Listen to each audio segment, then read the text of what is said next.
The fear of clowns is called coulrophobia, and being a clown myself, I've encountered it many times. It always happens this way. A parent hires me for their beloved child's party, typically a little princess-themed affair. I prepare my acts, rehearse my jokes, and then, when I step onto the stage, I hear the familiar scream of the child of the hour, bursting into tears. At that point, the other children are infected, and one by one, they start crying too, ruining the performance.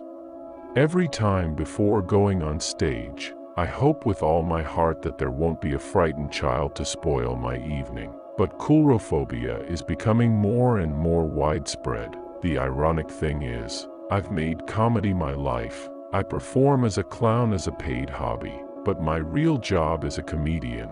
I make children laugh in the morning, and in the evening, I entertain adults. You could say I'm the embodiment of laughter. There's a very wealthy family I work for often. They host parties and call me to entertain their guests all night long. It's a massive evening. I never stop working for a moment. Jokes, skits, jabs at the guests, magic tricks, impersonations, humor about politics as well as toys, without breaks. But the pay is truly excellent. You could say it's like a grand castle full of nobles, and I'm the medieval jester who sings, dances, and makes the audience laugh. So, I do it all. Jokes about anything and everything, from police officers to plants, quips on any topic, from international politics to the old noblewoman's cleavage on the table with the children. Instead, I play games and perform various tricks, all to make them laugh, to help them forget their miserable, mediocre lives as humans who will die in less than 60 years, thanks to their unbalanced diet and the stresses of their hypocritical social life. Unfortunately, being a clown has this negative effect.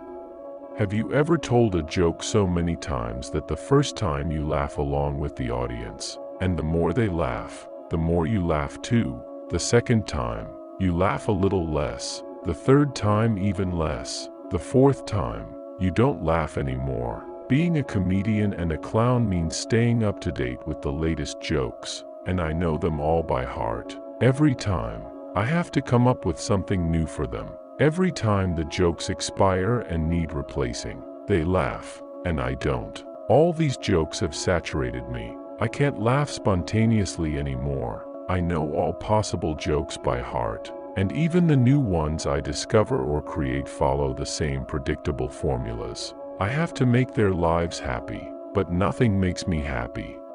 Furthermore, a clown, by definition, must always smile, which is why we wear makeup. We need an absurd, smiling face to inspire the herd instinct and make others laugh. After 20 years in a successful comedy career, I can't smile spontaneously anymore, so the makeup is necessary to be believable. Children see the clown's face and smile. They think it's the embodiment of happiness. But as soon as I wash off the makeup and look at myself in the mirror, I see the face of cynicism and depression, and that's where the laughter comes in. I've transitioned from boredom to hatred. Jokes, after a while, make me nauseous. Laughter annoys me. Children irritate me. Comedy has become what makes me sad, not what cheers me up. And the most depressing thing about the situation is that the clown is the one who makes others laugh, but who makes the clown laugh. Other, more skilled clowns say, but there's no joke I don't already know or haven't already formulated. There's nothing better. There's no clown better than me. No comedy show that can make me laugh. I have to make others happy. But every time I do, I feel worse. The saddest joke in the world goes like this. A man goes to the doctor, tells him he's depressed, that life seems hard and cruel, and that he feels alone in a menacing world. The doctor says, the treatment is simple. The great clown Pagliacci is in town. Go and see him.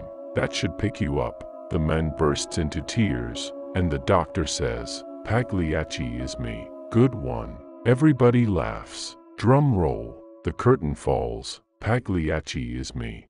I started noticing something strange during this time. The sound of children crying made me laugh. Nothing else could do it. Not even the most refined or vulgar humor. Not even the humiliation of some idiot in an internet video. But seeing those always happy and joyful children finally burst into tears because of me gave me a sense of liberation.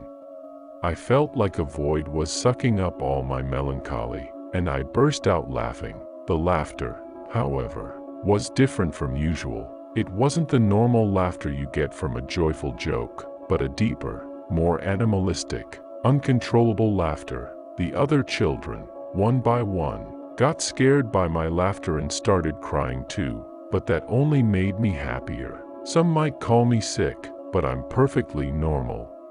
Comedy always involves making fun of something or someone, be it a policeman, a religious figure, a scientist, an office worker. It's always someone different from you who makes you laugh, and they're always the only ones not laughing at the joke. Now I've finally found the subject to make fun of. Comedy itself, making people cry, makes me happy. Coulrophobia arises mainly for 3 different reasons. The first is traumatic. Some children associate a traumatic event with clowns, such as a nightmare, getting lost at the circus, scary noises or events that frighten them even slightly during their vulnerability. Not to mention the famous serial killers and pedophiles who used clowning as a cover. The second reason is social. Humans are highly empathetic creatures. They try to understand and feel their fellow humans' emotions. Clowns, for this reason, are monstrous beings. They have a perpetual exaggerated smile on their face, a white face with dark eyes, absurd hair, and a face we can't recognize or decipher. A mask that hides whatever monster lurks within, which terrifies us. Pirandello said in life, we'd encounter many masks and few faces, and this is the most extreme case. The third reason is psychological. According to Freud's theory of the uncanny, we tend to perceive things that resemble the human figure as familiar. Things that are strange, abnormal, deformed, and different provoke discomfort and terror. We feel distant from this creature and see it as out of place in our routines. Our normality is the clown. It's normality embodied. They can spray water in people's faces, roll around on the streets, wear absurd clothes, be noisy, indecorous, make jokes constantly. The clown breaks social norms. The clown is scary, which is why I started to enjoy it. I became sharper, making more cutting remarks about adults, basking in the popularity derived from human hypocrisy. Everyone loves laughing at others, no matter how cruel the joke, and then scaring children, teenagers, adults, and terrifying them again. In the following days and months, we had a sort of schedule. Every day, one of us had to visit a different child, and every child had at least one visit every 2 months from a professional clown to keep their fear alive and growing. When one of our victims became an adult, we'd throw them a personal party. After capturing and restraining them, we'd make them spend 2 days in a basement with various toys to choose from. Drills, hammers, nails, car batteries, circular saws. We had a blast, and we were sure they enjoyed it too. Every time they didn't laugh, there was a little punishment. After 2 days, they laughed like crazy, and the more we played with them, the more they laughed, until they went mad. Some even joined us, understanding how enjoyable it is to see others suffer, go insane. Others, you could say, died laughing. The cases of disappearances, kidnappings, murders all followed the same pattern. The corpses were found with clown-painted faces, the same clown that had terrorized the neighborhood with that indelible smile hiding their lifeless face. I can't hold back anymore. It's almost like an addiction. You crave more and more just to feel something. I actively seek that laughter I can't find anymore. My face hasn't smiled for weeks, so I took a razor and made sure that from now on, I'd smile forever. The makeup would cover it anyway. For a clown, having a huge smile on your face is normal. When Halloween arrived, we organized the biggest prank of all. Halloween is our ideal day. Everyone is in costumes. Everyone plays pranks. Our victims either didn't want to go out or were terrified by every costume. And there we were, in the midst of the crowd, preparing our grand plan.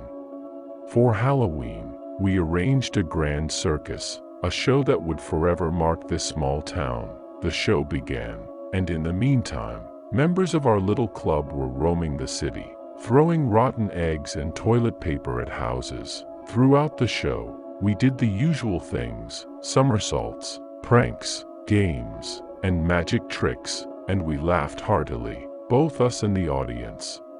Our victims, of course, hadn't shown up. They were too terrified of clowns to come to a circus. Then the leading lady was invited onto the stage and placed inside a box to be sawed in half. There was no second box with fake legs. No trick. We simply started cutting her in two. She genuinely screamed in terror, surprised and horrified, and the audience laughed because everything seemed so real. Someone yelled that she was a lousy actress, but everyone laughed, and no one rushed to help the poor woman, whose cries were muffled by the circus's sound effects to make it not too realistic. Then a man was loaded into a cannon and shot into the air. The cannon was real, and the men exploded into pieces, and the audience laughed. How original! And so on, prank after prank. The audience laughed as our old victims stayed at home, enduring the visits from our friends. Some people noticed the victims of the show didn't come back. Some saw that the blood was real and continued laughing, kept laughing, for the exhilarating gas we released into the tent. The show was a resounding success, no doubt about it. Afterward, we took the corpses and ground them up, both to feed the animals and to make hamburgers for the next performance. We packed up the tents and left. Halloween would soon be over, and the slaughter of laughter that took place at the circus would be discovered. People would see the houses on fire. It wasn't eggs and toilet paper, but gasoline and nitroglycerin. And most importantly, they'd notice the pile of banknotes in the middle of the street. We don't do it for the money. We do it for our audience's laughter. Sure, we've pulled off a few heists, but we have to make a living somehow. Our next destination will be America. Get a ticket. It's a night you won't want to miss. Hey, why so serious? Are you afraid of clowns, perhaps?